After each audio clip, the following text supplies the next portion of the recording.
So Friday before the hunt, what was your Friday like? Man, it was crazy, dude. We were wide open in the shop.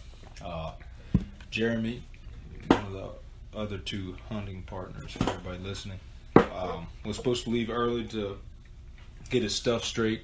He didn't quite get done packing in time the night before, so he was supposed to leave at 2:30, but didn't end up leaving till 3. I didn't end up leaving till 3:45, and of course traffic on a Friday is ridiculous. They're at 485, so yeah, it's pretty crazy. But when I got there, it was ready to get to Montana, even though we had a 40-hour drive ahead of us. Hey, mine was a little bit crazy too. I ended up going to work knowing today was the day we were going hunting, so a little bit stressed, a little hectic, kind of nervous about the whole thing, especially the 40-hour drive. Got home in a hurry, ready to get gone because I thought we were leaving at 4.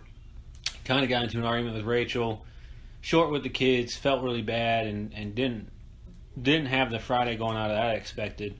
Once I finally got to the U-Haul or the RV, it was a little bit of hurry up and wait. You know, I wasn't expecting to get ice and get food and kind of all that dicking around. But once we got on the road, it was nice. Hit the road, got some miles behind us. Stopped at Walmart. Yeah, stopped at Walmart. Fueled up a little bit with all the nutritious food we should be eating, and Oreos. Yeah. Apparently they're somebody's kryptonite. The whole thing. Yeah. So Friday was pretty crazy. Leading into Saturday wasn't bad. I did a bunch of driving. I think I drove 10 hours on Saturday. Yeah, I'd say. Yeah, we made it to.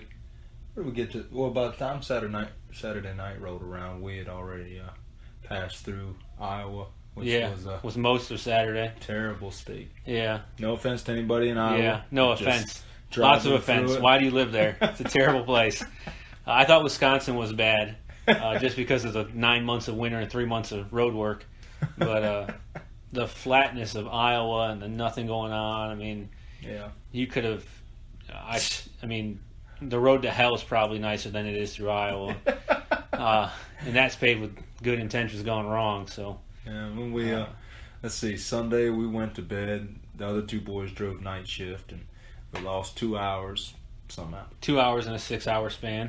Yeah, so we woke up, and now keep in mind this whole time we're driving, we're all so excited we're getting like cat naps, maybe a half hour. Hour at best. I think the first, after 40 hours of sleep, I got 1 hour sleep, and then was up another 24 before I got 3 more hours of sleep. Yeah. And the RV, you know, you'd think an RV would be good to ride on, but man, it was like a trampoline in the back, man. If you could fall asleep on the back bed of an RV, you have sleep apnea. I don't even know. You just you're dead. Yeah, or damn near, because it's bumpy. It was a rough ride. It was nice to have the RV to lay down and kind of get some sleep, but yeah, you really didn't get much. I think I'd probably get the same in a truck or something. Yeah. So RV. Rough. Next time we go was not even. I mean, it wasn't really my idea in the first place, but next time definitely not going to happen. Yeah, you really don't get any sleep anyway. Yeah, and it's a gas hog. I mean, anything above 65, and you can just damn near see the fuel gauge dropping, and it's got 45, 50 gallon tank. Yeah, and you're getting 6 hours of travel time, 7 or 8, 7.5 if you're going 65 and then 80. So of course you're losing time the whole time you're driving. And so anybody listening that's looking to go out west, Midwest hunts, kind of fly by the seat of your pants, don't do an RV unless you got your heart set on it and want to stay in the RV during the duration of your hunt. But that's not really what we were trying to do. We were trying to get out there and get the whole experience, hike and camp out in the woods the whole time. So we would opt not for an RV if you ever plan on doing it. But yeah, definitely the ride out was gorgeous, except for Iowa. South Dakota was awesome. South Dakota was awesome. Cool. Yeah, we woke up through. Sunday morning. No, we woke up in the Black Hills. Remember all the mule deer? Yeah. Mule deer was pretty wild. Yeah, they were all over the place in the southwest corner of South Dakota. They were just everywhere, man. And then we made our way up into the Rockies, fueling up more than what we thought we should, but I mean, we had to. You go through the Badlands of South Dakota, they tell you, hey, 200 miles to the next gas station. So we fueled up and got on into the Rockies. And that was beautiful country out there. Wyoming and Montana are gorgeous. Oh, yeah. Once we got into Montana, it was wild. The left side of the road was floods and floodplains, and it's just amazing. You get to the right side of the road, and you can see as far as you can see. I mean, it just opens up. It's clear. A lot of small towns that were really cool to go through just to see the Old West. I mean, it was literally the Old West. Yeah. And you could see that these towns of less than 100 people were still living the Old West life, So it was no Walmart, no Dollar General, no Walgreens, definitely no Starbucks. Yeah, just a couple gas stations. And that was it. If you wanted coffee, it was coming black or decaf, and that was it. Yeah. It's pretty cool. It was awesome, man. Getting into the Rockies was the coolest thing, especially if you look at the time-lapse videos. You could just see them getting bigger and bigger and bigger as you watch the videos. Yeah.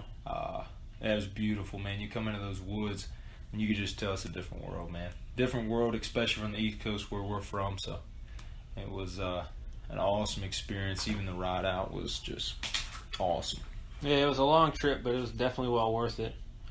Once we finally got back to once we got back to where we were planning on hunting, we started traveling up the mountain and find out. It was 8 miles. Probably about 10 miles down that road. Yeah. So we got about 10. We started hitting some slush and noticed, hey, there's snow here, which is where we came from. It was 80 degrees in the sauna, so which is wild because it was still 80 degrees and snow on the ground. Yeah, 80 degrees, but no humidity. Nope, it's dry. It's real in dry. Spots, man, you'd have 3-4 feet of snow. Yeah. So we came around a corner and saw 2 trucks, one stuck. We talked to them. They were stuck in the snow. And, of course, we're in a 2-wheel drive, dual rear tire RV, so there was no way we were making it through where a 4-wheel drive truck was stuck. So we talked to them. They were going bear hunting, too. But that was actually the only bear hunters we saw out there. Yeah. Coolest part about them is they were from Wisconsin. Yeah. And they do an annual bear hunt. So yeah. It was pretty cool. We spoke with them a little bit. Kind of bummed out that we weren't going to get to go the additional 40 miles down that road to where we had planned and studied that landscape inside and out. So what was the name of that place? Huckleberry? Yeah, something Huckleberry. It's just a local restaurant. Tourist trap, really. I mean, they got nice gifts and stuff in there. And I ended up picking up some jam for the old lady and the kids. Yeah. And Jace promptly dumped half of it onto bread. It was more like, you want bread with your jam, or I had that beer, that Montana only beer. Yeah, it's awesome, by the way. It's a shame it's only in Montana. Yeah, but yeah, so we ate a burger, kind of got our heads right, decided we didn't travel 40 hours to watch snow melt before we got out there, so we went to the nearest town that had a hardware store, which is another 20 minutes. Well, 10 minutes, probably 10 minutes. It's closer to 15. Yeah, it was down maybe 10, 15 miles down the road to a hardware store. We picked up 4 shovels and went back and spent, I don't know, probably an hour or so. Half hour to an hour. Shoveling down to the asphalt road. Widening the pass. Yeah, and then digging a big square around the asphalt so that we could get the body of the RV through the... So before we get any further into that, whose idea was it to go and get shovels? Yeah. And who else studied the maps to kind of come up with some backup plans in case getting through there didn't work out? I'll give the credit to you. Yeah. I'll give the credit to you. So it was Jeremy's idea. And the best part of it, I should say the easiest part, is Onyx Maps. If nobody has that, if you're not familiar with it, check out Onyx Maps. And we're not sponsored in any way by them, but I by can no honestly means. say, being able to pull up, go to that restaurant, eat an elk burger, and sit down and look at my maps and go, all right, here's where we are, here's where we want to go, and here's where we're stuck. Yeah, and while you're on Wi-Fi, you download the area you want, and then you can watch exactly where you're going in a topo, satellite view, however you want to see it. That's why we use that the whole time. Just use cell phone charge, or we didn't even have to use the battery packs. Yeah, because we're on airplane mode once we're in the mountains. Cell phone doesn't use a lot of juice. We were able to keep it going the whole time, and man, that thing was. If it wasn't for that, I don't think the hunt would be as enjoyable because you have to really explore. Oh yeah, you'd be going blind. You'd spend more time hiking and trying to figure out spots than you would actually hunting. Yeah, where that really, it showed you the burns, it showed you the trails, which trail, so you could expect which way you want to go, show the elevation. That was probably, outside of my rifle, the most useful piece of equipment I brought. Yeah, if you're not, unless you're hunting in your backyard or known woods that you're very familiar with, anytime you're crossing state lines, or even if you're in state, using Onyx Maps or something similar is, we're so lucky to be 30 years old and have the technology we do. Because heck, 30 years ago, there wasn't Onyx maps. You grabbed a regular map and you hoped that it was up to date enough to actually show you what you were looking for, what you're looking at, and and it didn't show burns or anything like that. Yeah, absolutely. Black bear hunting out there, you're searching those burns, so. You'd have to have a ranger station or some good local that could tell you exactly where to go, and to be able to sit down and go, all right, here's 4 paths that we drove past that are clear enough to actually hunt, and go back and look at the map, and that was one of the neat things. Once we shoveled out that one corner, we made our way up the mountain a little bit further, and we got to a spot that we thought would work. We decided we'd try to continue on, only because I had on Onyx Maps, I had 5 or 6 maps saved out in the general area in which we were trying to go, and I'd been looking them over, hours. So we decided, hey, we'll try it out. We got through that spot. Maybe there won't be as bad of a spot, and we were wrong. Yeah. You get a couple guys in an RV, and somebody thinks that RV is now a Jeep. And they're yelling in your ear, accelerate, you got this, and you don't. And going off of somebody else's experience, I can gladly say it wasn't Ryan or I's idea. We both kind of like, look, we got shovels. Why risk getting stuck? Yep. We can clear a path now. Yep. And instead, no, you got this. Just hit it. And the path wasn't any wider than a single wheel, F-150 could barely scoot through that thing. Yep. So sure as the world, the RV got stuck. We spent probably a half hour sweating it and trying to dig it out, and it moved nowhere. It was where it was, which was expected. The damn thing weighed 12,000 pounds. Yeah, somebody was nice enough to come by, and what he say to you? You got insurance? Oh, yeah, the first guy came by, which I'm not going to lie. It's a good thing I was a nice person that day, because he came to me. I'm sitting in the driver's seat just trying to get the damn thing out. And he comes up, slows down, doesn't even come to a stop. His tire's still turning. He says, you got insurance on that thing? And I could tell he wasn't stopping. Yeah. So I didn't say anything. I just kind of looked at him, nodded my head, like, go on. Yeah. And he said, well, good. And drove off. Left us there. Yeah. And now where we come from, I don't care who it is. If you get stuck, man... Dude. If you got a 2-wheel drive truck and you're barely making it through yourself, I get that. But this guy's running it was a lifted Dodge. A lifted Dodge. Yeah, 4-wheel drive, Diesel. meaty tires. Oh, yeah. He would have had he could have drug us up the mountain. Yeah. But instead of being a nice guy and helping somebody out like most people would do, he had something slick to say and then just disappeared off into the distance. Yeah. So. Karma gets everybody. So. Yeah. He's in a ditch somewhere sometime. Yeah. So luckily we had another guy come by, and I didn't even ask him because I thought sure as crap. Yeah. The first dude's a dick. Why not the second guy? Right? He said, "Y'all stuck?" Yeah. Which is kind of obvious. We're not out there shoveling the wheels out for fun. Sticks behind the tire. Throwing brush down into it, trying to get some traction. But he pulled us out, and we decided, yep, that's enough for today. Yeah. We turned around to the spot that we kind of thought would be good. And sure as the world, man, we parked there. We had about a 2-mile hike out. We got our gear together in a hurry. Yeah. Because we really were expecting day one to get out there, get our gear together, and maybe do some spotting. With all the events that happened, we were like, we got to get some work done, man. Yeah, it was getting close. Night was coming quick. The sun was definitely going down. If you don't know, those mountains in Montana, they go from 80 to 30 in an hour. So, we had no clue. We go out there, man. We throw on our packs. It was fully loaded. We didn't care to take anything out. We just thought, hey, we need this, we need this. We didn't think, at least for me, I didn't take out anything. My sleeping bag was in there. I think my sleeping bag was attached to my backpack, so I think that was the one thing I took off. But yeah, there was definitely a full loadout. Thinking back, is we probably should have just set up camp and stayed, but we walked all the way out there, found a good spot in a... We saw a ton of tracks. Elk, elk everywhere. Bunch of doo-doo. Not moose, mule deer. Mule deer, Mule deer everywhere. Yeah, we saw, piles and piles of doo-doo.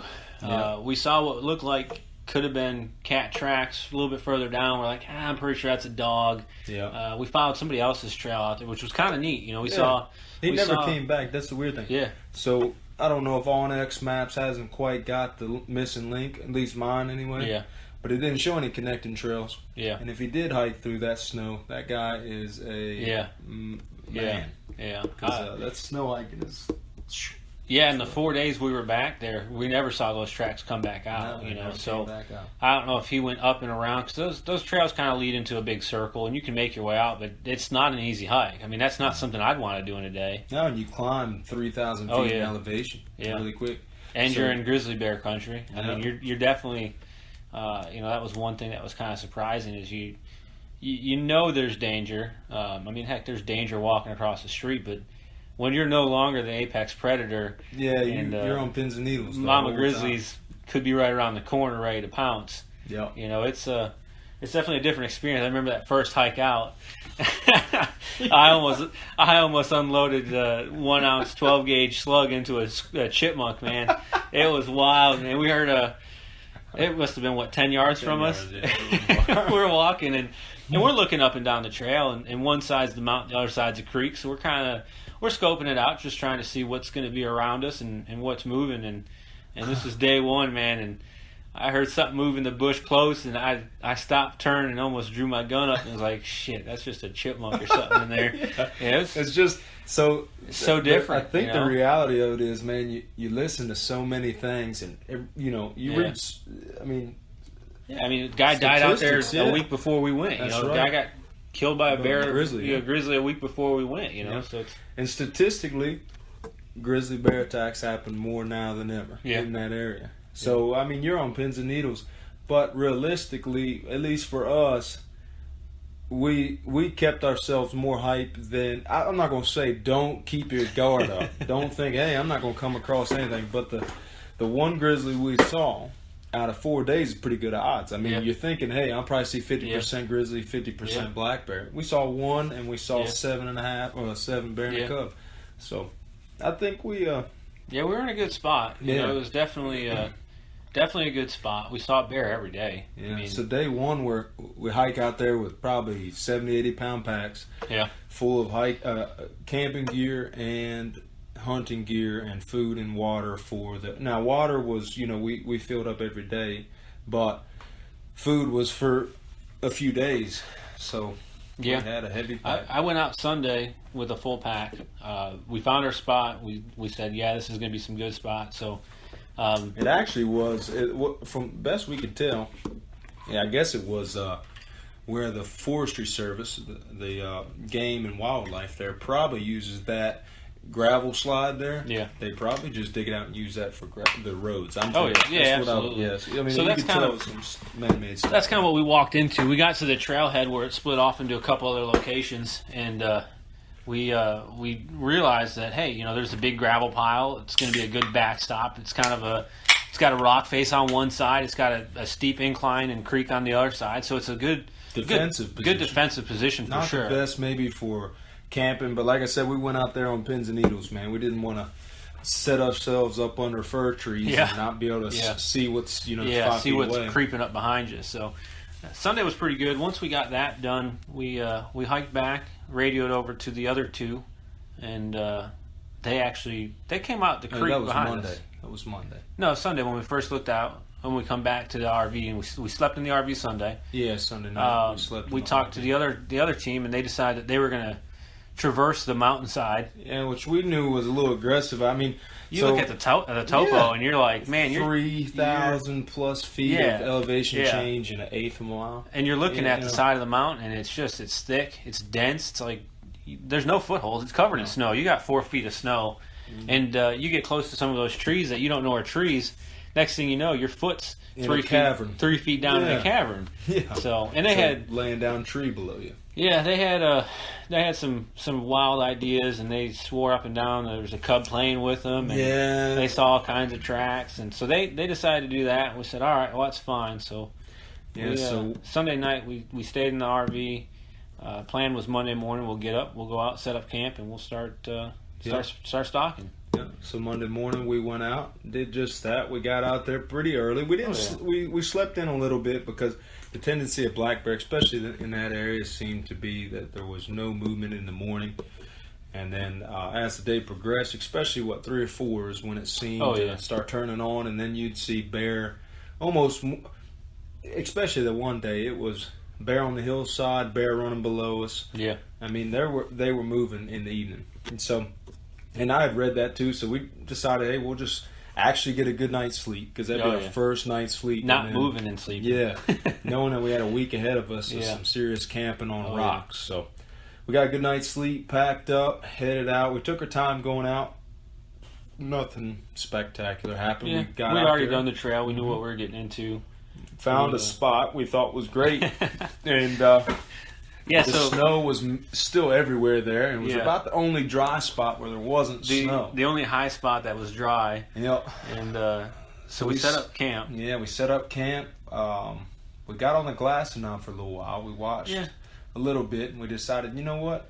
Why don't we try to get to the we were close to the peak of that to the knob. It was like a almost like a saddle ridge that came off the mountain. Yeah, absolutely. Yeah, and so we could climb maybe 1,200 feet and actually get to a good spot. It was still had a lot of trees, but we thought, hey, it'd be worth a shot just to see how rugged this terrain is. And we stayed on an elk and a calf for a pretty good ways. Yeah, we followed a dirt path. I mean, heck, if it's big enough for an elk, surely one would think two guys could get through there. And we got through there. I mean, it was a lot of brush pushing and everything else, but we got to a point in which we realized that this was getting right gnarly. It started getting steeper and denser and full of snow because of the density of the forest, man. It had anywhere from 2 feet to 4 feet of snow. Yeah. You'd step one spot.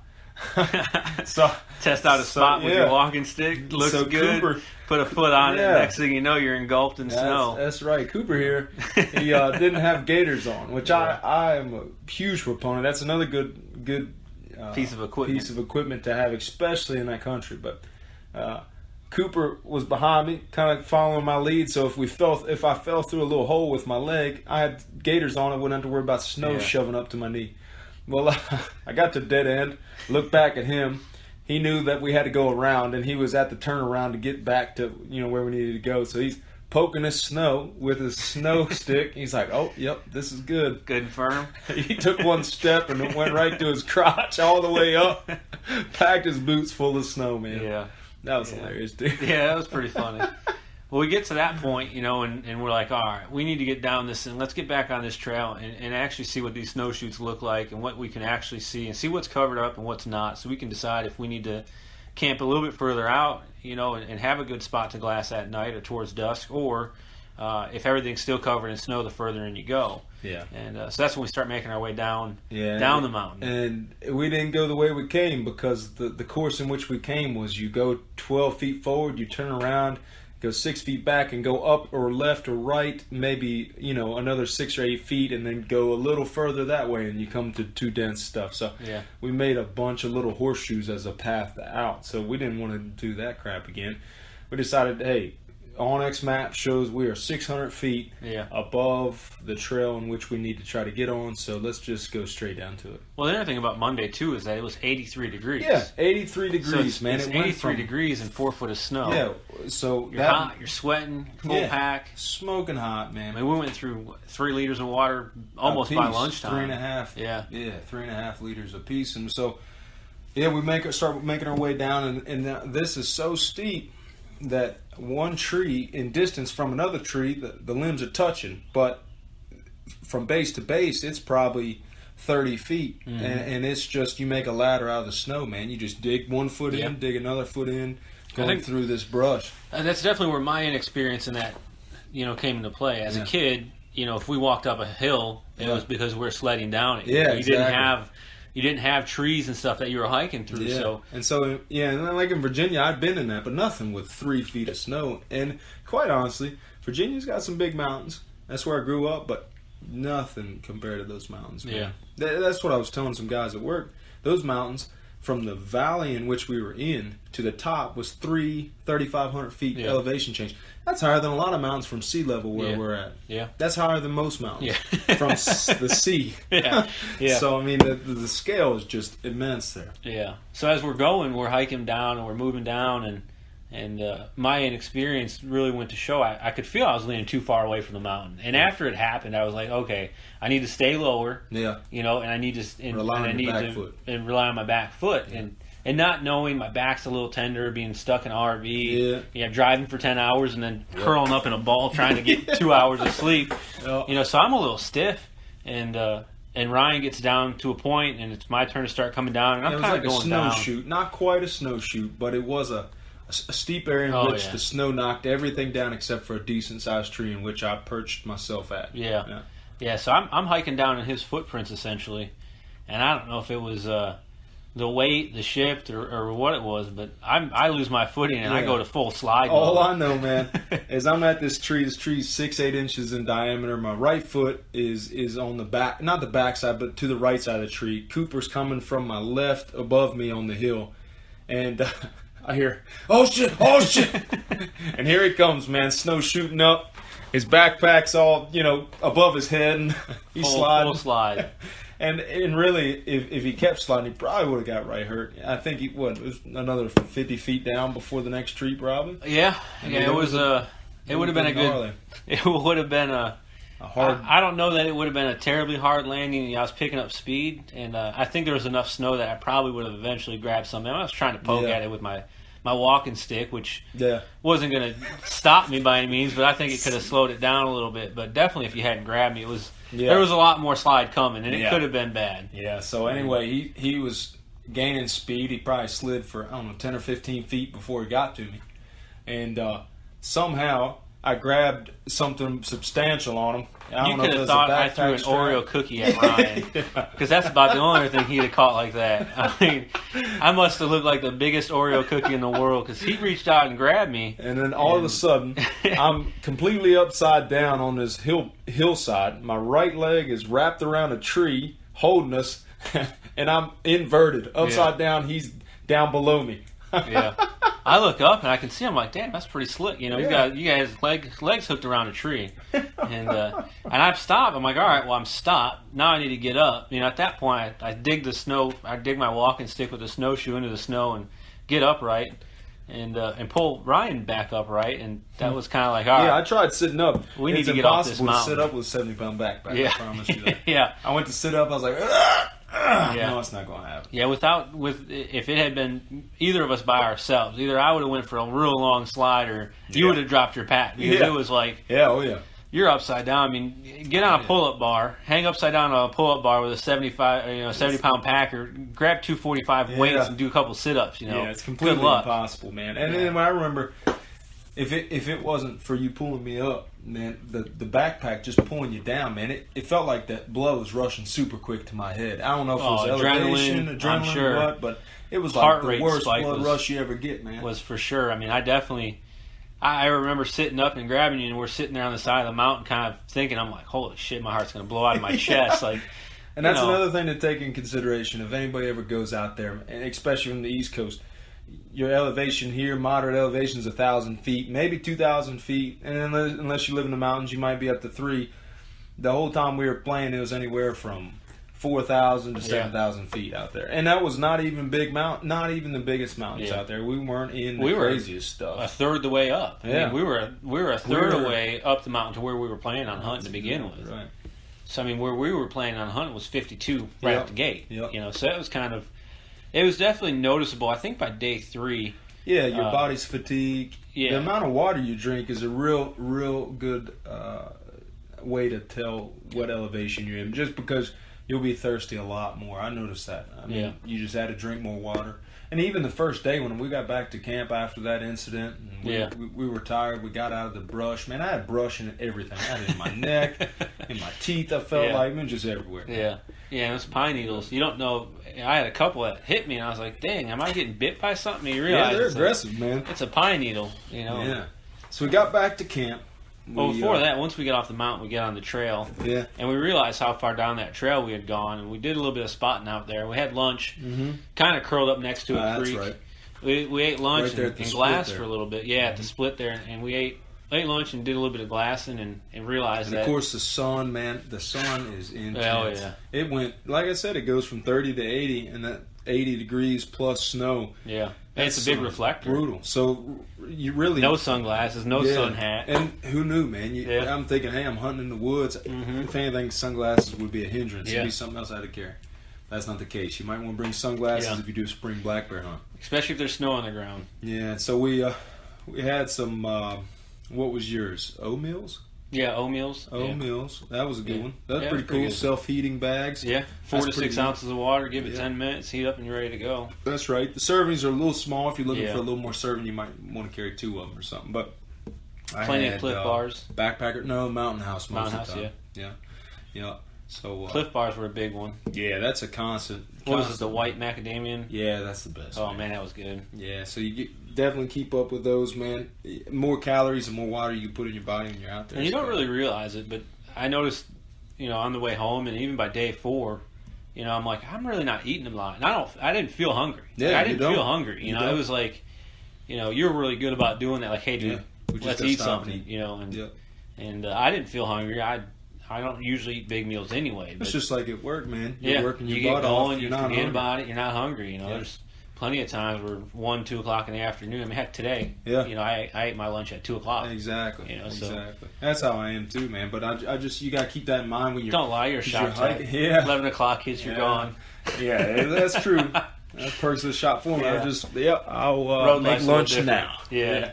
So I no joke though. You got to eat because you're burning way more calories. I mean, what do we calculate? Like 46 miles in 4 days? Is that? No. It's 35 to 38. Oh, was it? Yeah. Okay. Yeah. Mine's getting a little crazy here. Well, I think it was closer to 38. Once we did, especially that uphill on the mountain on Monday. Yeah. And then of course you're trekking in the snow on the trails. Yeah. And at night when you're coming back, it's soft. It's definitely taxing. It takes a lot out of you. It's not regular hiking. No, that's for sure. But anyway, we ate. We made our way back. Yeah, we glassed for a little bit. That's when we saw what looked like a den. It looked like a bear had come out of their den. No, that was the next day when we went on. Was that Tuesday? Yeah, that's when we went further up that trail. Mm-hmm. Okay. Yeah, I think that was Monday. Yeah, so we didn't. We headed back. We didn't see much. We did see some cool spots. We thought where that burn continued on up the mountain. Some good spots that were probably showed a lot of bear too. They just weren't close to camp. And being in bear country, we were like, hey, we'll just head back. Go ahead, get ready for glassing this evening. So we got back to camp to find that when we came up the hill, we now lived in a boathouse. Yeah. That thing. So what happened was all the snow, and we were on the only dry spot. That snow melted through that 80-degree day, and now our tent is sitting in an inch of water. Yeah. Luckily, it was only an inch because the rest of it was like a foot deep. Oh, yeah. But we real quick got all the crap out. I had to pull some of my stuff out of its bags. My camping gear, my bed pad was soaked. I had to let that dry. But we, relocated to another spot real close to it. I mean, probably 50 yards. I think that's when we got up on the mountain glass that night and realized, holy crap, that's a flood water retention zone. That's exactly what it was, man. We set up camp in a flood water retention zone right where they're storing their road gravel. Yeah, so we glassed, and that's when we saw a bucket and there were 2 cubs. Bucket is the nickname for the first black bear we saw. Yeah, that's because you somehow... There's a recurring theme on who spotted which bears throughout the week there, too. Yeah. I think it's probably the fact that I need to get some glasses, but... Yeah, okay. I just called it that. Yeah. So we're sitting there, and, 1,200 yards out at the top of a snowshoot on the other side of the hill, we're having a heated debate as to if some park ranger decided to leave a 5-gallon bucket there. I didn't say they decided. I said, man, I bet you somebody was out there doing something. They had a bucket, and it looked like a bucket. There's a stump. And on the stump, there's no snow around it. There's absolutely nothing around it. You're looking through 10-power Leopolds, and they're clear, man. They're crystal clear. And I'm looking at this thing, and even at 10 power, you're looking at it's towards the top of the mountain. And this thing looks like the shape of a white bucket. It looks like it's got lettering on it. And I'm like, dude, I'm telling you, but that's a bucket. See, the thing is, I knew it wasn't a bucket because, first off, someone's sole priority for a weekend would be like, hey, I'm going to put a bucket 3,800 feet above me just to set that thing No, up. I figured, maybe there's a park ranger up there doing something, clearing brush or something. They had their tools in a bucket or something, and Mama Grizzly showed up, and he got out of there quick and forgot his buckets of tools, and so we pulled out the spotting scope and settled that one. There was no bucket. It was 50 power with your iPhone scope on it. iPhone scope, yeah. Made pretty quick work of that, which was interesting, but. Yeah, it looked like a bucket. It looked like a bucket at 10 power. At 50 power, it was clearly snow behind 3 feet of snow. 3 feet of snow, and just the angle of it made it stack. We sat there for a while longer, and sure as the world, man, out of the top right of that burn, where the burn stopped actually, in the old growth continued. Yeah. A mom and her 2 cubs came out. And she was a pretty big sow, man. She was, I don't know, 3. I'd say probably 300-400 pounds. Yeah, she was pretty big. There's a bush that we used as a reference, which really wasn't a bush; it was a tree. Yeah, and it was just a new growth small tree, and she would just about disappear behind it. It's kind of cool to see the cubs. Cubs were playing, they were rolling around. Yeah, it's pretty wild. Free life for a cub. Yeah, and they were 600 yards from us. They were like 650. 650. So not within range. Not that you'd want to shoot a sow and cubs anyhow, but just kind of one of those moments where we realize, man, we're either going to have to go up that mountain or we're going to have to get better at shooting. Yeah. And it's probably going to end up being both. Yeah, exactly. I think that would definitely be the key. Especially next year if we hit it. Yeah, and definitely a good spot for next year. But after, I don't know, they were out there maybe a half hour or so. Once the sun got over that mountain, it started going down. The cubs and Mama Bear, they rushed off into the forest. Yeah, so we settled in for a night out in the mountain. We cooked another meal and tried to set up a bear fence. Yeah, the bear fence had 4 failed attempts before it finally started hitting pretty good, and that was just due to ground. So if you ever use a bear fence, don't do it on a gravel mound. That is a hard place to get a ground, man. Find you a soft ground and run you in a ground wire. Yep, that was the trick, man. You got to get a good ground wire. And then it started hitting pretty good. It was definitely enough to deter something with a wet nose. So. Yeah, I mean, it's not going to kill a human being, but I can see where a game animal putting its wet nose to it would not like that, And that was the other catch-22 part. It's like, man, what if that grizzly bear gets pissed off and decides whatever's behind this it really wants, and it just zapped it. I'm coming through it. One good swipe, they need to come up with a bell or some kind of alarm that says, hey, when this thing grounds, it's not a bad idea hanging bells on it. I mean, bells are light. You can get those little light bells. Yeah. It's not a bad idea. Yeah, and then, the bear crap has bells in it and smells like peppers. So. Yeah, that's right. Might not. Yeah, it's a good start. It was really windy up there, too, though, so it would have been... all night listening to a bell ring because the wind's blowing on it might get a little. That's true. A little nervous. That's true. Yeah, so we got a decent night's sleep. I noticed then it wasn't bad. My air mattress or my sleeping pad. Yeah. I knew going out there that it had a slow leak. Evidently, at some point it got worse than slow. It was flat, completely flat when I woke up. So I'm sleeping on large rocks, and my first night's sleep was. It was I was out there. I think the hardest part for me that night was the cold. My bag was plenty good. I mean, I got a 25-degree Coleman mummy bag, plenty warm, comfortable. I got a nice sleeping pad on that I was on. Didn't lose air. I think I'll probably get one of those. Yeah, it took 3 blows, 3 puffs to blow it up. I mean, it wasn't bad. It held air. It held air all week. Yeah. So it wasn't bad at all, and it was kind of nice. I woke up a few times because the jackleg next to me was pulling his sleeping pad out of his. No, that wasn't that night. It was the night after that. Oh, I woke up a few times. You putting air in it. In the cold, that temperature change. You go to bed and it's 50 degrees. It's but in the transition time. You wake up in the morning and it's every bit of 30. Frozen. There was the water was ice. The water around us was ice and.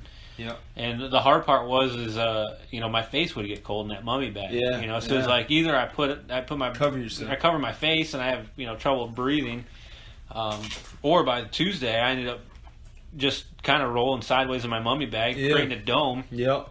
And using the dome to kind of circulate air through while still staying completely warm. I mean, I was plenty warm in that thing. Yeah. So that's awesome, man. Yeah, I slept all right, man. I woke up. I mean, I guess we woke up. I mean, I woke up at 5:36, and I noticed the sun was up. See, out there, if you're in a valley, man, it's just like if you put your hands together in a cup. That's how it is. So that sun comes up on the horizon, and it won't hit you directly for another 3-4 hours. So, and when it does, you feel it. Instant heat, man. It's almost like a light switch. The temperature went from 30 or less, somewhere enough to freeze, Yeah. to 80 degrees within an hour. Yeah. I mean, it was so quick. You just stop glassing or stop what you're doing and change all your clothes. Yeah. Because you're going to shed burn layers and get ready for it because it's getting hot. Yeah. Tuesday wasn't too bad. It wasn't as hot, but that's the day we decided to go up to Wildcat. Yeah, that was the day we took Wildcat all the way up. That was a trip, man. That was beautiful, absolutely beautiful. But the first 2 miles of it is at a, I don't know, 25-degree angle for 2 miles straight up. And we figured in the morning the snow would be harder, you know, and be easier to traverse. Yeah. We followed, what was that, elk prints for most of the way. Yeah. You know, and we saw where the elk ducked off and went down the creek. It probably crossed. It got pretty shallow there and it seemed pretty tame. But, I mean, it was every bit of difficult. I mean, even though it was warm, you know, but it was snow, man, constant, over your ankle deep at least, depending on how heavy you were and how much pack the snow had. Like you said before, the later you go in the day, the deeper you sink in the snow. On the way back was much worse. We figure on the way back we're downhill. Yeah, you're halfway up your leg every step. Yeah, and so we get on up, taking our time because we got heavy packs and we didn't want to go killing ourselves just because we knew that the bear mostly move in the evening. We were just kind of looking to see what we could wanted to see how many of those snowshoes were still covered and which ones weren't, which ones we'd be able to possibly camp on that trail. Exactly. And continue glassing. And of course, everything from our point up was solid snow. Oh, yeah. There was no camping out there unless you dug the snow up. Yeah. And you just spot to the ground. Yeah. So we made it up to Wildcat. Could have made a sweet igloo. Yeah. That's true, man. We made it up to Wildcat, and it was kind of awesome, man. This trail is, just 25-degree grade, nothing super special to see. You had a good view to the right, but a long story short, it was a good, grueling hike. And then all of a sudden, the road takes a left, starts going up a new ravine. You have a huge river on the right, just roaring river. And the creek opened up due to all the floods. I mean, it had more snow melt, man. Snow melt and more precipitation in the last 100 years or something, they said. That's most exactly they'd seen. Right. And the cool thing was the snow up there was deep, and it kind of kept the trees to a minimum per se. I mean, the trees were more spread out, more like one every 50 feet, 100 feet versus, actually limbs touching trees, And so we got up there, man. It was absolutely gorgeous, but you could tell there was the elk track stopped. There was nothing. I mean, it just seemed like kind of a desolate area. Oh, yeah. And it was just where they were denning. Yeah. I mean, we found dens up there. We saw tracks coming out of the dens, like you said earlier. Yeah. We glassed a couple. There's a couple spots that were opened up a little bit, but for the most part, had some elderberry out there. Yeah. And, it was kind of cool place. Definitely Beautiful. bare up there. It seemed like with the precipitation, the snow that they had, they just weren't out yet. Yeah, and they were already past that point. Yeah. They had already come out of the dens and were down near where we were trying to get to that green growth, on those openings, man. And so we did we radio the boys at that point, or? Yeah, we radioed them out. We had lunch again. It was when we kind of found an opening in the snow, shaded spot. I was wearing gloves in 80-degree weather just to keep the sun off my hands. It was getting so bad. I mean, it was. Yeah, sun was pretty intense, especially when you got up on that snow, man. It was. You can't get away from it. Snow, oh yeah. Hitting you in the eyes. Yeah. Everything I looked at was purple. Oh, and yeah. it was because that's snow blind, man. Yeah. Yeah, a long day of welding will do the same thing. Yeah. And it's amazing how quick it sets in. And you don't think, hey, well, I'm hiking this, I should probably have sunglasses on. But, going back, the 2 ounces pair of sunglasses weigh, I think, is going to outweigh, I'll drop half a roll of toilet paper to put my sunglasses in there and find some twigs and barrier, that would look like some daggone raccoons from that day, man. Yeah, I still got the watch tan on my arm from, from I had my watch. Yeah, and this was day 2, so it that was pretty quick. How many miles we got? We went about 4.5 that day. We went out 4.5. I'd say uphill in the snow. So that's the difference. Yeah. I mean, it's definitely not just hiking South Mountain for fun on the weekend. Yeah, exactly. We went and did at Chestnut Creek. Yeah, with Chestnut Knob with a similar loadout, but it was. It was easy. I look back at it now, I'm like, man, I'd have done 20 of those for the 4 miles of Wildcat. That's the truth, man. And a different world, man. And so, we ate in the shade tree of a big fir. Yeah, did a little glassing from there. I found a decent spot that I thought was nice. I started kicking some some dirt out of the way to kind of settle in, and I kicked open an ant hill, and instantly black ants everywhere. Yeah. About that time we radioed the boys to see where they were at, and they finally got their act together. And No, that was on the first day. The first day was the day you kicked the. Yeah. The second day was Wildcat. I'm getting my days confused. We are a week removed. Yeah, that's right. That's right. The first day was the day you kicked when we came back down off the mountain and we landed at the Y. Oh, okay. And that's then, right. yeah, That's right. There's that big clearing. opening. That's right. That's right. I'm sorry. Yeah. So up in Wildcat there was no dirt. I was like, wait a second, that's right. Oh, that's right. Because the further we got into it, the thicker the just snow solid got. snow. Once those elk prints dropped off, there wasn't nothing. Nothing but deep snow. Yeah. That's right, man. Yeah. And so we radioed the boys, the other two guys that came along on the trail. On the hunt. And of course, first day they went out, they tried this ridiculous, really serious straight hike up the mountain. And I think they kind of went more for RVing than hunting because they didn't put in, we were out there the whole time, and they kind of enjoyed the RV a little more. So, which is fine. They got what they wanted out of it, but it kind of seemed like, dude, you just drove 40 hours to go hunt, and you're sleeping in the RV 4 out of 5 nights. You know? And Tuesday, that's right. Tuesday they finally got up late, as predicted. And they came out and met us. Maybe a mile past where we camped. So they probably like 3 miles in. And we talked to them for a little bit, headed our way back, listened to some stories of how much they saw, which, could or could not be correct. Tall tales. Too. And, so they ran into Paul Bunyan, I swear. Yeah. And Blue Ox, too. Yeah, we started heading back. We got back. They set up camp. And, man, all I know is we got back glassing. Yeah, we got back on the glassing knob. We're glassing, and that was the day we saw. Is that the day we saw? Yeah, that was when the boar came by. Yeah, We're up there glassing. And, that was Wednesday. Yeah, we just Tuesday we saw just a boar. Yeah, no, we saw the sow. The sow. Well, that was by where we herself. weren't sure. Yeah, Tuesday we saw the sow. Tuesday Tuesday I spotted what looked like a sow. Yeah. I wasn't sure if it was Bucket and the cubs were still in the woods. We kind of made the mistake of eating dinner around 5. Yeah. And we didn't realize at that point that was 5, 6 into 7 is really when they were out there on that mountainside. Yeah. And where we thought it was possibly later. Yeah. We noticed, man, the second day was the same as the first at around 7:30. Yeah. They all went into the woods. Yeah. And then you don't see anything till dark. Yeah. And so, we ate a little early, not knowing any different.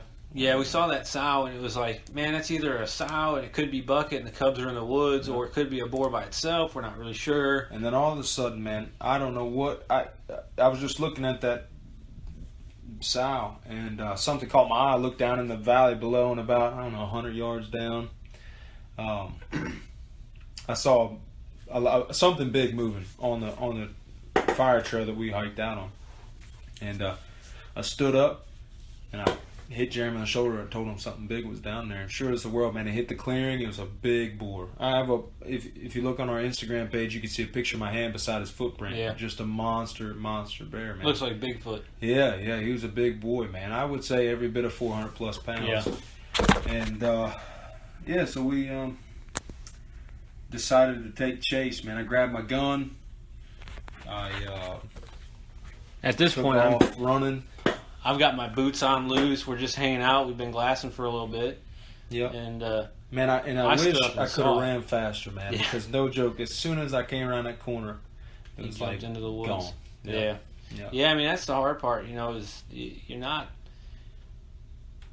You know that they're around you. You don't expect them to be that close. I mean, at that point, you just got to be able to move when you got to move. Yeah. You got to do it when you got to do it. Yeah, and at that point, the boys had been up there. They set up camp. They were getting firewood. They're collecting firewood. Jeremy was fire. in a t-shirt about to go get water. Yeah. And I stop. I think that's what he saw, because when I looked through my rangefinder, I swear I saw that bear's face, and I know it looked like it looked up. It looked like it was looking up the hill. It was looking up, and I'm like, if it was looking up, it saw Jeremy. Something moving. And I think it was like, all right. Yeah. I don't know what scared him down the mountain or where he was going, but he saw us, or at least he saw Jeremy. Yeah. And took off running. He took off running. I get down the gravel, mound, Yeah. And you look like you were ready to fly off that Oh thing. yeah, man. I was. And I'm like running. I'm missing my boot loops, trying to put my boots on because I was at that point. I'm chilling. I'm like, all right, these bear at 500, 600, 700 yards, and they're not shootable yet. They're not shootable yet. I don't know what we're gonna see. So I got my boots loose, and I'm just kind of relaxing and I'm dug into that mound, and I see it, and I see you running. I'm waving you like, just go.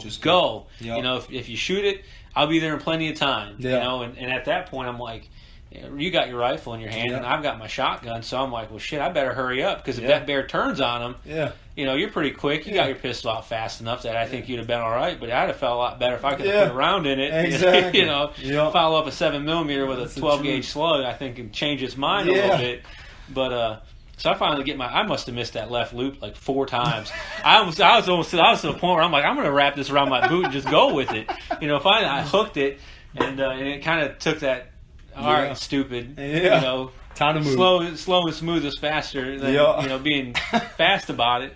I tied him up. I jumped down the mountainside as quick as I can, and at this point, I got my short barreled shotgun in my hands, and I got close to you, and I was like, all right, I'm close. I gotta stop. My heart's racing. I'm sure your heart was beating out of your chest. Most definitely, especially the run following his tracks. Cause that fire trail came. You know, you're going down the fire trail and it makes maybe a 30-degree left turn out of sight. I knew he'd be around that left turn. Yeah, I mean, he was makes just that dogleg left, and you don't know what's going to be there. Is he going to be there looking at you, or is he off into the woods? And no sooner as I came around the corner, there he was going right up in the firs. And it's so dense there, man. Like in Virginia, I'd have been right behind him. Yeah. I'd have been right behind him waiting for another clearing, but I'd already been in the exact woods that he was going in. Yeah, that's to know that I wasn't seeing past 5 yards, man. And the bad thing is it wasn't 5 yards in front of you. It could have been 5 yards ahead of you, on top of you, behind you. You didn't know what you were getting into. That's right. And I finally got close enough to you, and I was like, all right, I need to slow down. I don't want to scare it. And I saw you, shoulder your rifle. And I'm like, shit, he's going to shoot this bear. Oh, yeah, that's why I saw him running in the woods. You know? And that's what I was thinking, like, sweet, it's Tuesday. We're going to get a bear. It's going to be a long, fun week. We're going to pack this bear out tonight. We're going to celebrate and have a good night's sleep in an RV. But we got out there, and, man, and I caught up to you, and I realized we got to that point where it went into the thick stuff up the mountain. And it's like, that's the no-go. I don't have a pack on. Yeah. It's dark. Yep. I don't mind chasing it with you, but how close to this bear do you want to get? Because at that point it was almost like, dude, just take my shotgun. That's right. I'll hold the pistol. Yeah, wait leave for your a rifle shot. here. Yeah, wait for a shot and I'll track you down. Yeah, I'll. If I hear a scream or a gunshot, I'll know we're all right or we're not. It gets pretty thick. And I think that's a lot. It's our first bear hunt. Yeah. I think moving forward and knowing if it hadn't been snow, if that had been dry, visibility would have been much greater. It would have been a lot easier to traverse it. Yep. I could have would have been. It was just solid snow, man. That's asking for trouble doing that. Yeah, and again, you don't know what you're stepping into. Exactly. I mean, you step on. Say we shot it in the woods. Yeah. And it wasn't because plain and simple, unless it's 5 yards in front of you, you wouldn't get a good shot on the Oh yeah. So if you shot it and it wasn't the best of shot. Yep. And those 4 safety rules, you don't know what's behind it. You shoot that thing and miss and hit a rock, you got a ricochet. Who knows where that's going? That's right. Or track the thing to all hours of the night in grizzly country. Yep. Which is what I was thinking. So. Yeah. Yeah. That was the other concern. I was like, man, I don't know what. Yeah. You don't know what else is behind that corner. That's right. That's exactly right. So Tuesday we get back after all that and kind of settle up. And shoot, all I know, man, is I was like, hey, I'm going to keep glassing. Yeah. Sat there on the glass, and I'm just kind of thinking about the bear that I was almost able to get and hoping I saw something else to make the evening go right. Yeah. And I come back, and, man, the boys are in the tent. The other boys, they just disappeared in the tent. Gone. Fire. They had a 5-minute fire. Yeah. Cooked their can of beans, and... it was like, wow, good seeing you. Yeah, Hey, thanks for swinging by. Exactly. So we kind of felt bad because they put up tent 10 yards off the pooping station. Yeah. It's like, hey guys, we've been shitting back there. Yeah. You for 2 days. For 2 days. Eating freeze dried food. Eating freeze dried Cliff Bars. It's not the healthiest of turds, man. Yeah, that was a new experience for sure. You dig into the mountainside, you dig a decent hole and a halfway decent backstop to kind of lean off of. Yeah, almost feel like you're pooping uphill. It's a technique, but man, it's something about it, man. It's Yeah. better than in the house, I think. Yeah, it's kind of like that water, man. Yeah, that that's glacier right. water. Oh yeah, that is a point to hit on, man. Yeah. I'll say this: Your Fiji water in a bottle doesn't have they anything got on this. nothing. Ice cold. Awesome Of taste. course, we filtered it. Obviously, Yeah. you want to make sure that's filtered. But No bacteria in it, but as cold as it was, Oh, we man. probably had no worries anyway. But Yeah, it was awesome water, man. Yeah. That was like, crystal clear. yeah, Gatorade after 6 hours of football or Yeah. something. It's Yeah. like the best thing you could possibly have, man. And, Yeah, that first ice cold beer after the worst day of Yeah, work. exactly. We should have bottled some up and brought it home. Yeah. I still mean, have honestly. some in my mountain, in my camel bag. Thinking I need about to get that. No, out. I think mine's empty. Yeah. You got those Nalgene bottles? Yeah, I already drank those. I was enjoying it. I was like, glacier. Yeah. I mean, in all honesty, bring some of that back compared Yeah, to what you're that's drinking the all day at truth, work, man. or even our well. I mean, our well water is perfectly fine. Yeah. I enjoy it Yeah. much more than city water by all means. But Yeah. it's that glacier water, man. Yeah, not That quite was- glacier, just snow. Yeah, snow melt, Yeah. but Yeah. it was It was awesome, man. as cold as it was. It was good. Hit the spot. And it could have been where we were severely dehydrated. One of the two. or the elevation. Yeah, exactly. It's So we hit the bed, and that was the night the air mattress completely let loose. And I Yeah. rolled over 5 times through the night, inflated my air mattress to get 1 more hour of sleep. And so I woke up with a determination the next morning. I told Jeremy, I said, this thing's getting fixed. this thing is getting fixed, man. I found the snow melt, the little water hole Oh, deep yeah. enough to put it in, and spent an hour Yeah. finding that stupid tiny little leak. Yeah, Wednesday was kind of funny. That was our hunting partner's rest day. Oh, yeah. They Yeah. had to have a recovery. They had to have a recovery day. So Which I could see that trying to do Yeah. what they were doing on day one. Yeah. Yeah. Half a day of hiking to use 2 days of recovery. Yeah. Oh, yeah. Well, first thing in the morning, that morning, we went back to the RV to get Yeah. more food. Yeah, we resupplied, took showers. Yeah. That was the day that they were. Did we take showers? Yeah, we showered up on Wednesday. Did we? Yeah, At that yeah, point, because we then were they. pretty game in. Yeah, well, I mean, it'd been 5 days That's You know, true. That's true. since Friday. Mhm. I showered Friday, so it Yeah. was Saturday, Sunday, Monday, and Tuesday. So it was 4.5 days on Yeah. me. I was like, Yeah. and the first 2 days were 80 degrees, Yeah. 80 and 70. Exactly. Sweating the whole Sweating. I time. mean, I was wearing base layers and just pouring sweat, That's the and truth, man. so Wednesday morning we hike out. Go back go to back the to RV, resupply. Yep. Take some showers real quick. The other two decide they're going to go into town, Yeah, dump the gray water. dump and- gray water, and I don't know. sightsee. Yeah, pretty I mean, it much was all I RV heard. tripping it, Yeah. And we were like, well, we're going to go back out in the woods. So Yeah. we packed our crap back up, threw the backpack on, made our Grabbed, 2-mile pack back out. Grabbed my tablet and my Steve Ranella book to have something That's to do right. while we were on the gravel mountain waiting. That's That right. was the hard thing, was breaking up the monotony of Yeah. class. I mean, you're looking at the same mountainside. Oh, yeah.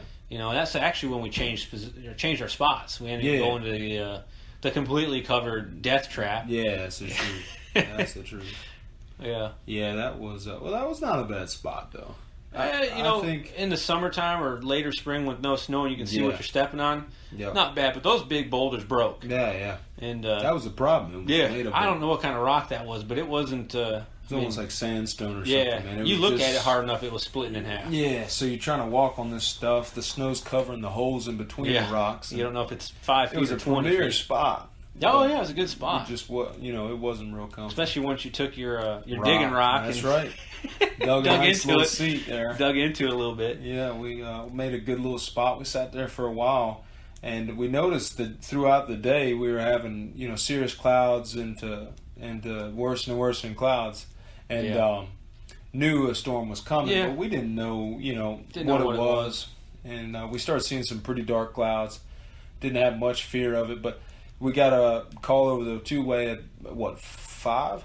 Yeah, but before all that, we changed spots, and it got to the point where I was like, look, this is when we were going to split up. This is when you were like, all right, I'm going to go up the mountain. You walk me into them. I said, that's fine. Yeah, that's right. But I'm coming off of this death trap. That's right. And I'm going back to the gravel mountain. Not only would it be better, you'd be able to see me better because I'm Yeah. out in the open. You wouldn't be able to miss Exactly. me. Because at that spot where it was sitting in the elevation of the trees, it would have been guarded Yeah, and blocked pretty good. But so we go back to the regular mound, and we were up there 20 minutes, and said, you know what, let's go get something to eat. Yep. I think I needed to. No, I it needed to wasn't- get water. That's what I needed to do. I don't think we got the call on the gravel mound. Well, that's what I mean. We went back to Yeah. the gravel mound, but that's the day that something tried to Yeah. sneak up on us. Oh yeah, that's right. Because we went back to the gravel mound, and I went to get water. I think it was water or a Cliff Bar or something. And I left the shotgun up on the mound. Yep. You went down. The rifle was up on the mound. Yeah. And you went down and I still had my pistol and bear pistol spray. and bear spray. But I didn't have anything, And that was that. The funny thing was, you said, yeah, we're if talking a bear about comes, it. Yeah. Because Jeremy's pretty well trained in the pistol. He said, if a bear comes, throw me your pistol, and that way you have your bear spray, and if it gets bad, I got the pistol. Yeah. And basically, like, if it gets bad, cool. you get eaten and I get to live. Yeah. Well, I was all right with that, man. Statistics show bear spray is the most effective thing. So, hey, I'm cool with statistics. I've read some articles that say otherwise. 97% success rate with a pistol. Yeah, 9 mil. Yeah. 9 mil being one of the most popular. So that's true, but there's a $20,000 tag with that. Yeah, That's fine for if you're shooting dead grizzly. and dying, I think I'd be all right with the game. Ranger station swinging by and saying, "Hey, what happened?" "Oh, well, you see my buddy's torso? His legs are in his belly." I tried to tourniquet his neck, but it didn't work. I don't know what happened. But so I came down the mountain to get. I'm pretty sure it's to get water. I think I was out of water at that point. We still had the life straw bag sitting on the ground. So I was getting water, and we're just kind of saying, kind of jokingly, "Hey, if something happens, toss me your pistol. I'm better with it than you are anyway." Right. And, which is a true statement. You can cut holes at 20 yards. Yeah. I'm all right with that. But we heard a noise, and I remember saying to you, and the reason I brought it up was because I heard that bird squawking and going crazy. I mean, I heard that bird, and I'm looking up. I wonder what spooked that bird. I said, "Why is that? What's going on with that bird? What scared that bird?" Now, keep in mind that for the listeners, the bird came flying out of the tree that was. So our campground or the camp area we chose was a flat, and then big gravel pile behind it. Yeah, directly north of our campground was 30-foot. Yeah, almost vertical. Almost cliff. Yeah, snow hangs off of it, and then there's snow at the bottom. Yep. And at the bottom there's trees. So we're seeing the tops of 60-foot trees. We're seeing 30-foot trees. Yep. And the bird flew out of one of those trees and was making all types of racket. Hadn't made it the whole time. I mean, maybe a chirp here and there, but this thing was going crazy. I mean, it was definitely definitely spooked. And he said, "What in the heck spooked that?" Yeah. And no sooner, maybe 30 seconds later, we heard this huge crashing noise, and it wasn't like something running through the woods, more like something plowing. Close. Yeah. Something real close, too. It was right over that edge. It was obvious it was right at the edge. I mean, you were, 10 Dude, yards? I was very close. 10 yards, that side, to that edge? Yep. Yeah, maybe not even that. Yeah. And so, instinct kicks in because you're on pins and needles, and that's thanks probably for tossing a grizzly. Me the pistol. Yeah, it's a good thing I didn't. It would have hit the gravel. So I pull my pistol just instinctively. It definitely would have got aiming. And I look over my shoulder, and here Cooper is turned to Michael Johnson. Just jumped over the bear fence, landed on the gravel, hands and feet, crawling. There could have been 40 hurdles, and I'd have cleared all of them, man. With a bad back. Yeah, back was sore, man. I was feeling it that day too, and I remember, and that was one of the reasons why I didn't carry the shotgun down. Yeah. I had my boots on loose and was like, man, I'm feeling it. That Wildcat hike, it was 8 miles, 9 miles, but it was rough. Yeah. I mean, it was rougher than us going up the mountain the day before. Right. That's the truth. And I heard the noise, and I look at you, and pistols drawn. I'm like, Ryan went door kicker mode. It was ready to go. And I'm like, shit, I got nothing. I'm not going to kill this thing with my good looks no matter how hard I try. All I'm saying is... So I cleared the bear fence, and I jumped. I mean, it took me... I probably looked like Wolverine jumping that mountain. I mean, I had arms, hands, feet, everything. I was clawing my way as quick as I could to get to that shotgun. All I'm saying is if I threw my pistol... I promise it would have landed in the gravel because you were already on the gravel. I pulled the pistol, looked, made sure nothing was in immediate danger, and I hear noise behind me. I look back, and Cooper is halfway up a 100-foot tall gravel hill. Maybe not 100. Yeah, at least 60. Yeah, it's 60 foot. Yeah, but it was one of those things where. And thinking back, we both listened to the same podcast, Fognac. We're listening to that podcast, and you're listening to the complacency, and that's where we were. I mean, so I had my gun, but you're just not thinking about right now this could happen. And I mean, and it was in my mind because I heard the bird. Yeah, I heard the bird, and I was like, it's probably nothing. It's probably nothing. It might be something, but we haven't seen anything that close. Yeah, exactly. not 10 yards, not 5 yards from you. I mean, that thing, it was every bit of.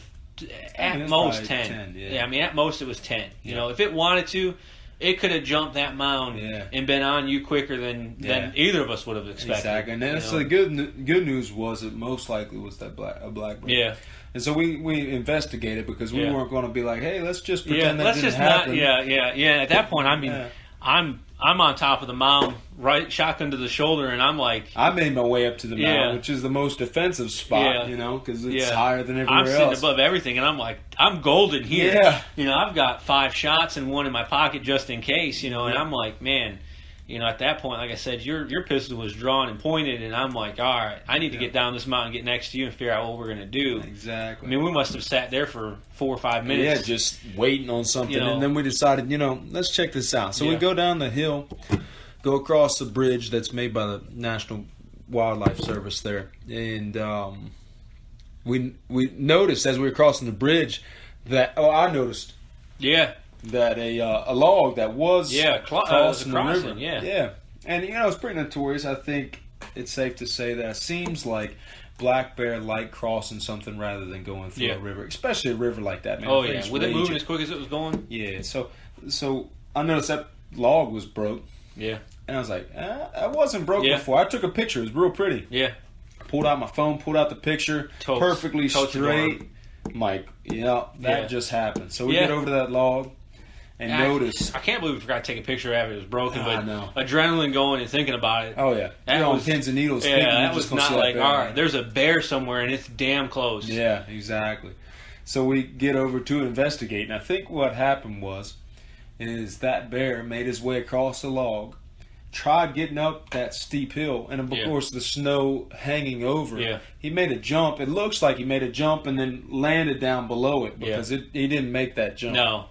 And then in his hustle to get back after he realized we made a lot of noise freaking out, then he tore off back across that log. Therefore, breaking a log, we probably, that was part of the noise we heard. Yeah, it was definitely because I remember hearing wood break and that splash. And that definitely, that had to have been it. Because going back and looking at it, and maybe next year, if we go to that same spot, we'll have to get a picture of that broken log, assuming it's still there. But it was definitely broken. Yeah. I mean, the it bottom wasn't of that. A small log. I mean, we're talking 2.5 foot diameter log. So whatever caused it was a big bear. Yeah, I mean, we could have crossed it no problem, And it was broke off, and we went back down there and looked for tracks for a good while. And it was cool to see the tracks across the creek. You could just see he walked up, tried making a jump that. Dude, it would have had to been a mountain lion. I mean, or a very wanting to be there. Oh yeah. And man, you could just see, made a jump, the snow broke loose, and it went straight down into the river. So it was pretty cool to see. But what happened after that? We made our way back to to get the call on the two-way. Yeah, find out about the weather. And I knew weather was coming. I knew it was starting to get going to be a storm. Starting to get cold. Didn't know how bad. Started flurrying on us. All right, so we took a quick break, restarting up. Snow's coming in. Yeah, snow coming in, snow and rain. We get the forecast from Dudu had 1 and 2 and Me Bear, and they say it's going to be a 3-day storm, nonstop rain. If we're going to get out now because it's coming in quick. And of course, we have no service. The only way to the outside world was our two-way radio that we kept on us just for safety.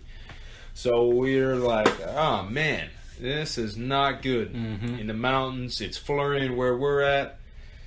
Flurries turn quickly to rain as we're packing up our stuff. We do a couple, a day 4 closer or semi-closer? Part 1. And we're packing crap up faster than we should be. Yeah. The stuff is soaking wet. Everything's soaked. I've got the bear fence, food, and everything I couldn't fit in my pack hanging off my arm. Strapped up to your arm, yep. And you must have been carrying, I don't know, it was 90 or 100 pounds. 90 to 100 easily. Yeah. Because at that point, we packed out extra stuff because we were like, well, we're gonna eat this food, so we'll just pack it out. So we packed a ton of food we thought we'd eat that we didn't. And to make room in my pack, I ended up throwing on all my clothes. Yeah. Just so I had room. I had your spotting scope and bipod or tripod, I should say. Yeah, and so we made our way back down the mountain, kind of keeping in touch with the other 2 boys because their camp gear was still there, but it was completely impossible to pack up theirs and ours and there's carry. No way. So we make our way back, past them halfway, or not even. No, they halfway. were about They're at the almost trailhead. there. Yeah, they're almost to camp when we got packed up and going. So we got our crap on. got our crap down. It was pouring the rain, consistently pouring the rain. The crappy part about pouring the rain is you can't hear crap around you. So, you got trees so dense you can't see in on both sides. Yeah. I ended up taking my rain hood off because I couldn't hear it. I mean, all you hear was the rain hitting the Frog Tog hood. And it kept us dry. I was between the Cryptek rain pants and that Frog Tog jacket, I was bone dry. Yep. But it's hot. It's like wearing a sauna suit. And I got 3 layers on. That's right. And then I threw a sauna suit on top of it. You're sweating like a savage. I wasn't terrible. That's just I say this: 2 miles halfway through the snow with heavy of a pack wore my back out. Yeah. We got back. We get our stuff. By the time we got back to the camper, the only rain we hit for the rest of the time there had stopped. Yeah. And we're kind of like, really? Yeah. We could have sat that out for the 40 minutes it rained. And really, it was only 10 minutes of hard rain. Yeah. And been right back to it. And again, if we had the right GPS or the right radar equipment, we could have known that. The next thing I was going to say. It is well worth it. Rhino by Garmin is one I've been looking into. Yeah. I will be buying that here quickly. Yeah, I think there's some definite purchases like that that are just... The 2-way radios were great. I mean, in all honesty, that was great. The Predator calls on them were amazing. The robotic turkey. You want a good laugh. Where are those? What was the brand on them? Midway. Midland. Mm-hmm. Midland camouflage 2-way radios with Predator calls. It's hilarious. If you really want to get some Predators to you, they're robotic Predators, mind you. They've got to be robotic because any real animal hears that Predator call. They're going to be like, I don't know what the hell that is, but I ain't going to buy it. That's not an animal. That's not an animal. It was comical, but they worked great as far as being radios. I mean, we didn't get immediate contact with the fellas, but I think that was mostly because they were screwing off and didn't have it on. I'll assume they were out of range. I shouldn't say they were screwing off and didn't have it on. I'll assume they were 38-mile range. We were in a valley, so we probably only had about 20 miles. Yeah. So we made it back. Rain stopped. We still at that point had no service. The one person that did have service is the one who told us it was 3 days of constant rain. Yeah. So we thought, hey, this is just a break in the clouds. We'll go ahead, pull out our crap, put it in the RV, plan on sleeping, and see what we could see tomorrow. We ended up heading out of the trail. Wednesday night was probably the worst night. Wednesday night we realized, I say the worst night. It was the worst night for me because all my shit was wet and I had to fall asleep with soaking wet sleeping bag that I couldn't use. So I ended up sleeping in a freezing cold RV with 3 layers on and my puffy jacket as a half sleeping bag. Yeah. But the reason we ended up packing up and going was because of the rain, but also because we knew the bear we were seeing were out of range. Yeah. We weren't sure enough because that night we had seen a grizzly and a cub, and I remember before we left. That's right. Before we left, I remember glassing and looking, and Ryan had been glassing for maybe an hour, 4 hours probably at that point, hadn't seen a thing. Yeah. And within 2 minutes, we were up there for maybe 20 minutes at that point. You know, this was after we went down and saw what was close. Yeah. And we were like, all right, we saw what was close. We didn't see anything that we could shoot, so we went back to glassing. Yeah. And I look up there. And I see a brown bear, and it's small, and I'm like, well, it doesn't look like Bucket or Bucket 2. It doesn't look like the boar that we saw by itself. So I'm like, man, that thing looks, and it was right on the forest. It was right on the tree line. So I'm like, I can't tell if it's shadowing. Yeah. I knew it wasn't as black as Bucket or the Cubs. I was like, maybe it's color phase. Maybe it's just the way the shade's hitting it. And I was like, man, it looks pretty big, but it looks a lot smaller than Bucket was. Yeah. And I figured she was probably an average size sow. So, and then I keep glassing and I look up and I'm like, wait a minute. I can see further off, deeper into the forest, I can see another bear that's clearly brown. I mean, this thing was brown. And that one actually started making its way out. By the time it made its way out on the north side, I was like, that's a big brown bear. And that bear, she, and that's when we realized, holy crap, we're looking at a grizzly bear, sow, and a cub. And the cub was almost as big as Bucket, but that grizzly sow, she went behind the tree that the other bears had gone behind and almost disappeared. Well, she didn't disappear. You could see the shoulder hump. It almost, the back on her. I mean, it was definitely, Sizable animal, a man. big grizzly. I mean, you're talking 600 pounds easily, if Yeah. not a little bit more. I mean, Yeah. she was a big bear. Definitely not the bear you want to walk into. Yeah. And So, yeah, that was pretty cool to see. I mean, it was a confirmation of what we knew that there was grizzly country. Yeah, and again, they were all out of range. So even if it had, say, that was a big boar by himself, he was out of range unless we decided to traverse the mountainside and hope he doesn't smell us or wind us, which is the other problem. Is the wind shift?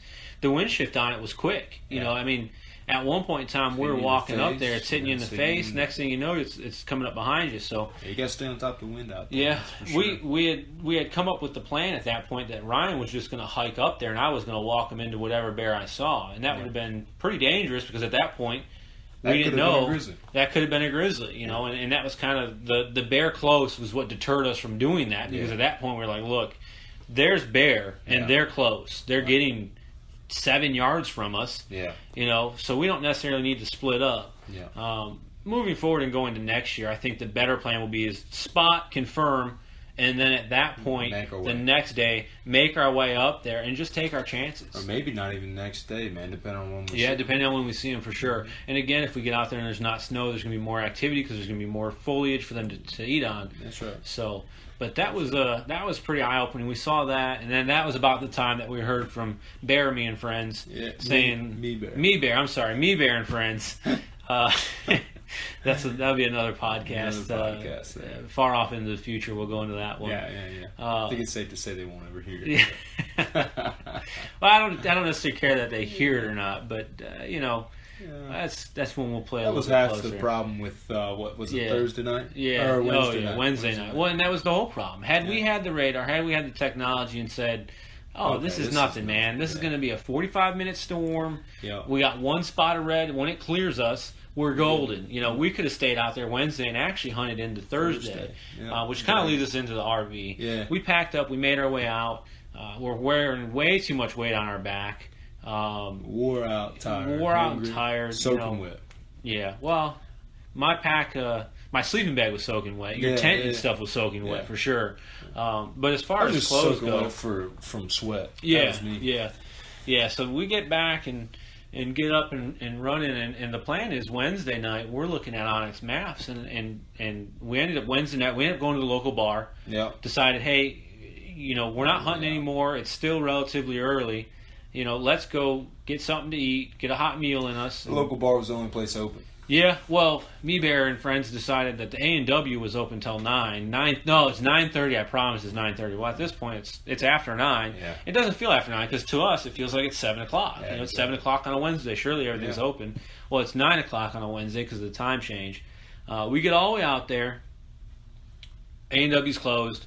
Local gas station next door is open. They don't have any hot food. And the whole time I wanted to go to that pub. I said, we're 30 seconds from a pub. I'm going to turn in there. I'm going to get a beer and a pizza or whatever hot food they have. I don't care what it is, and I'm going to eat. No, A&W. We've been down there.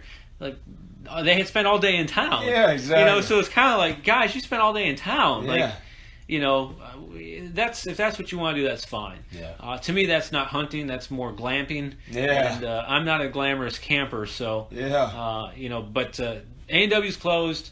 I talked to the wife briefly. At this point, it's 11:30 her time. You know, so I'm waking her up, and I'm like, man, I just want to talk to my wife and kids. You know, and get a hot meal in me. I'm tired of eating out of a bag.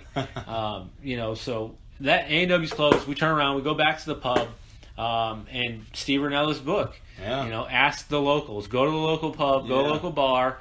Find the guy in camouflage. Talk to him. Buy him a beer and ask him where's a good spot to hunt. That's exactly what we did. Sure enough. Hey guys, you know, we're clearly not from here. Fully in full camouflage. And just looking for a spot. You know, we're looking for a good spot to hunt. They all said Martin City. They all said Martin City. So sure enough, we spend too long in that pub drinking beer, playing pool, and eating pizza. But on Onyx map, looking at trails, looking at places. Saved some maps. Saved a couple maps. And, you know, by that time, designated driver Ryan drives us out there. Well, Me Bear and Friends are back there hooting and hollering, carrying on. We get out to the spot. We find where we want to hunt. Camp. We park it and sleep in the RV that night. Wake up the next morning. realize our elevation is too low. Especially at nighttime, you can't see what type of vegetation's out the windows, just headlights and gravel. You get out there, man, it was, well, we woke up right early. We decided to go out. It looked like Virginia. Yeah. It was just heavy growth, not a lot of firs. A complete opposite from what we had been in. You couldn't see a bear unless it hit you in the face. Yeah. Unless it was sitting on that trail looking at you. You wouldn't have saw it. That's right. And that was the complete difference. It was almost like we went from mountain snow-covered ranges to almost thick jungle. Yeah. I mean, it was like a bunch of new growth. I mean, there were some old trees in there, but it was mostly new growth. Yeah, and from what I understand, that's where they make their way down to. Yeah. And they're definitely in there looking. We had to catch them on their way. So we knew, I mean, after a mile hike, or not even half mile. No, we didn't go far. This is not going to work. We got around to one of the dogleg lefts and saw what was out there and realized, look, this stuff's too thick. If you're not glassing it, you're not glassing it. You're not going to glass this. You're not going to get unless we looked at that trail on the Onyx map and looked at that side of the mountain face, and it should have been pretty well good and cleared, but it wasn't. So we ended up deciding, you know what, let's go further up this mountain, see what we can find, get to the elevation we need to get to. And we did. We went on up. We went up Emery's Creek, which was a pretty cool, beautiful trail. Got into some higher elevation. I think we parked the truck around 3,800 feet. Yeah, so say we're about 3,800, 4,000 feet. Yeah, and then... well, we didn't park it intentionally. No, we didn't have a choice. Down trees stopped us from where we needed to go. So ultimately, we would have liked to followed it up, so we had a nice little short jog out to an awesome clearing. Yeah, it would have been another 5 miles up the mountain. We could have had a 1 mile hike out, and really 2 miles would have brought us off the trail and right to where we wanted to see the open meadows. Yeah, that should have been, and I would imagine if we were able to make it, would have been beautiful. But with the snow and the down trees, we ended up stopping and hiking 5 miles. Yep, and we kind of both, at that day being the last knowable day we can hunt in the evening, we said, you know what, didn't come out here to pout about it. Yeah, we're just going to throw the packs on and hike, so we hiked. And that's kind of what the other two did. The other two were like, well, we can't get to where we need to go. We don't know where we are. And I'm like, look, I know where I'm at. I've been looking at maps. I've been staring at this Onyx maps for hours, since you started driving and we started looking. And even the night before, I was like, look, I think this is a good spot. So there was really one reoccurring theme, I think, the whole time, and it was like, didn't I say that? Every time something happened, something halfway decent or a good idea, damn, that's a good idea, Jeremy. You're right, Ryan. Didn't I say that? That was an ongoing irritation from Jeremy. Didn't I say that? And that's a bucket where two reoccurring themes for sure. That's exactly right. So we made our 6 mile hike. Yeah, the 5 miles out to that trail weren't terrible. Yeah. I mean, it was definitely uphill. You could feel you were going up a grade. Snow, asphalt, snow. It wasn't like the other side of the lake. It definitely wasn't Wildcat. Yeah. I mean, you could tell you're moving. There were some offshoots. We saw a lot of tracks. We saw scat that we weren't sure. We're like, man, this is small to be a bear, but it's pretty big to be a big cat. Yeah. And once we got to that trailhead, we realized pretty quick. That was definitely cat crap. Definitely cat crap. And a big cat. Yeah. And I'm no cat expert, but after looking at the first pile, I was like, there's a lot of hair in that. That looks like he's eating good. Eating good, groundhogs, rabbits, something, small game, something that I didn't figure a bear is going to be. Yeah. Bears I don't think are getting too many rabbits, but not too often. Yeah, but we made it up to a left-hand turn off the main road, and it was cool because we could tell we were in an area in which guides go through there. There was seen the trails and mule tracks. And seeing the shoe. I mean, you could see it was clear as day. That's a mule with a shoe on it. You could see the cart tracks. The mule's in the center of it. Yeah, it was pretty cool. And relatively fresh. I mean, it was wet, so it wasn't something that had gotten washed out. Exactly. And it clearly wasn't snow that melted. If it had been in snow, you wouldn't have saw it. That's right. So lots of cool ravines, little swamp areas. I mean, it was beautiful. The river was like almost washing away the road at a couple points. It was right beside it. Beautiful, beautiful walk out. Plenty of spots to get fresh water. That's right. Once we got to that trailhead, we said, you know what? We're going to try to make it. If we can get through this trail without much difficulty, we'll get there and be able to glass till almost dark. Yep. Get out of this little rough trail we'll be on, and then back on a fire trail by dark. So that was the plan. So what really happened was we hit the trailhead. We hit the trailhead and we see the brakes. They put brakes in them. They put mounds and brakes in them so people don't go out there on four-wheelers. They don't want motorized vehicles on there. I don't even think you could have brought a bike on that trail. No. I think it said no bikes too, which you wouldn't have been able to ride a bike on that. You'd have been walking that bike the whole time. So logs and no walkums. No walkums, man. No walkums. That's a local term we found out, but that is brush that grow out there. I don't know what the actual name is. It's kind of neat if it was bigger because it almost make archways. Yeah, exactly. They're basically archways that are 3-4 feet tall. Yep. So unless you're a small child or a mountain lion, you're not getting through. You're not getting through in it. And that was what we found. We got to that trailhead. We went through the breaks. We finally got to the snow portion. We're like, man, that's a cat track. Yep. And that's not a small cat. I mean, the first ones we ran into they're medium sized. I mean, a little bigger than a soda can. Yeah. Not real big, but a little bigger than a soda can. Yep. And we're following that trail, and it's 10, 15 yards, and we see, a Foster size, can footprint. You're talking about a big large cat. Yeah, big cat. I mean, this is the kind of cat that takes you down, and you don't know what happened. You don't know what's going on until it's too late. And at that point, it was all right. Cell phones get put up, walking sticks get put up, firearms come out. That's right. And we start going through the no walkums, and we're crossing logs, and it's all in snow. Yep. At that point, I think that was probably the most switched on that I was like, look, it's close. We're maybe an hour behind that thing. The tracks. So in snow, you get I don't know the professional name or the actual name, but it's a kick that comes off the track, and it's a light dusting of snow from the tread of whatever's walking. The kick in those mountain lion tracks were so soft you couldn't feel the touch of them with your bare hand. They would move and you wouldn't even feel it. I tried stepping beside one at a walking pace, left a kick, and then tried touching my own kick. It felt the exact same. Yeah. So it was definitely within an hour or less. No sun had touched it. Yeah. It was almost like we were just coming right behind them. And thinking about that scat that we saw earlier, that once we saw more. We saw a smaller pile, and then we saw a real big pile. Yep. And thinking back to him, like, dude, that scat we touched earlier with the walking stick was soft and fresh. So we were right on their trail the whole time. They were maybe an hour, 2 hours ahead of us. Yep. And the whole time, Ryan, you started leading the way. And you're like, wait a minute, you got the shotgun. Why am I up front? And I'm thinking, dude, I got slugs and I don't have anything. Because, I got one big shot. I was like, shit, give me your pistol. I got more.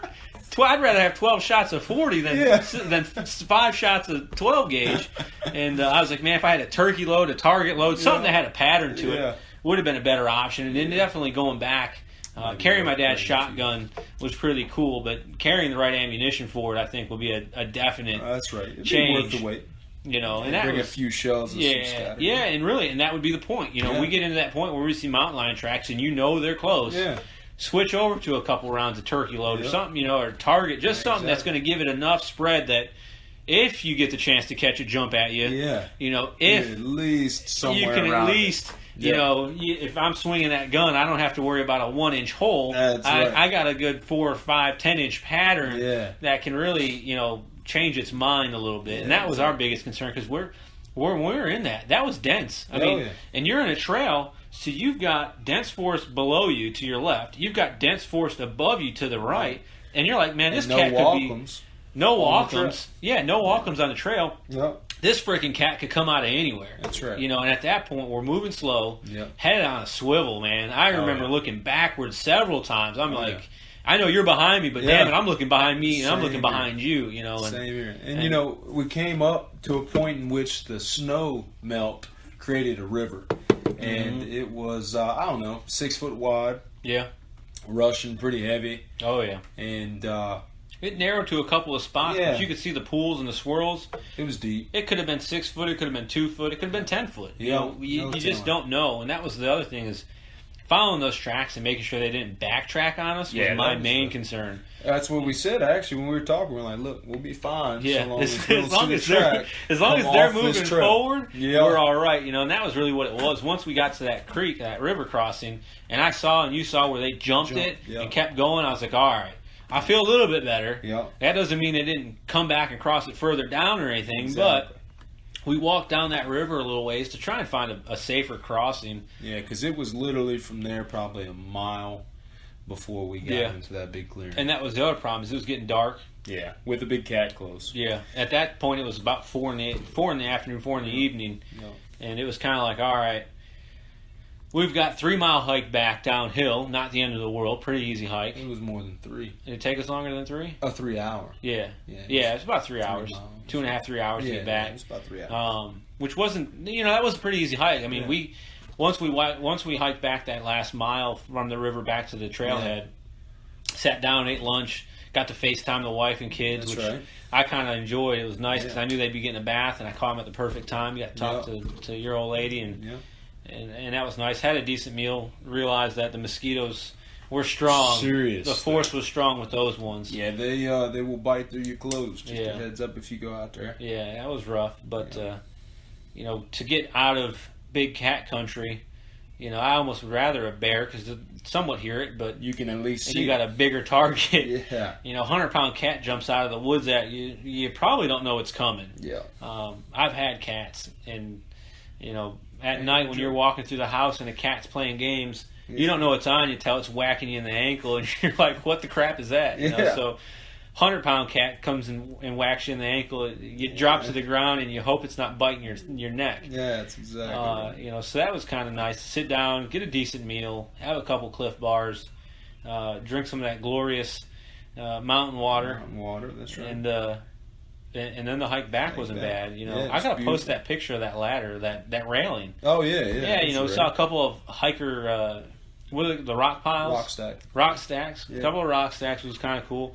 And then a random railing, metal railing, Yeah. like off someone's front porch, just tied to a tree. 4 miles out. 4 miles out in the middle of nowhere. So. Yeah, but that was pretty much it. I mean, after that, we rode back that night. We Started the drive. Yeah, we kind of wanted to see if we could see some cool glassing spots for next year, ride around. Yeah.